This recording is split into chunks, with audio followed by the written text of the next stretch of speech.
ਨਮਸਕਾਰ ਸਰ ਜੀ, ਮੇਰਾ ਨਾਮ ਗੁਲਸ਼ਨ ਕੁਮਾਰ ਹੈ ਤੇ ਮੈਨੂੰ ਸਾਹ ਦੀ ਪ੍ਰੋਬਲਮ ਸੀਗੀ ਤੇ ਮੈਂ ਬਹੁਤ ਪਰੇਸ਼ਾਨ ਸੀ। ਸਵੇਰੇ ਉੱਠ ਕੇ ਵੀ ਮੈਨੂੰ ਬਹੁਤ ਛੀਕਾਂ ਵਗੈਰਾ ਆਉਂਦੀਆਂ ਸੀ। ਮੈਂ ਫਿਰ ਕਿਸੇ ਡਾਕਟਰ ਕੋਲੇ ਗਿਆ, ਉਹ ਉੱਥੇ ਉਹਨਾਂ ਨੂੰ ਇਲਾਜ ਵਗੈਰਾ ਕਰਵਾਇਆ ਤੇ ਉਹਨਾਂ ਨੇ ਮੈਨੂੰ ਪੰਪ ਦੇ ਦਿੱਤਾ ਜੀ।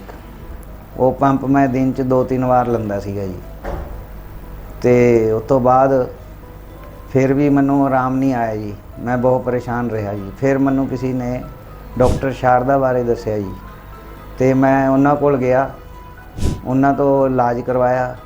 ਉਹਨਾਂ ਨੇ ਮੇਰਾ 4-5 ਮਹੀਨੇ ਇਲਾਜ ਕੀਤਾ ਤੇ ਹੁਣ ਮੈਂ ਬਿਲਕੁਲ ਠੀਕ ਠਾਕ ਹਾਂ। ਮੇਰੀ ਸਾਰੀ ਦਵਾਈਆਂ ਛੁੱਟ ਗਈਆਂ ਤੇ ਮੈਂ ਹੁਣ ਬਿਲਕੁਲ ਸਹੀ ਹਾਂ ਜੀ।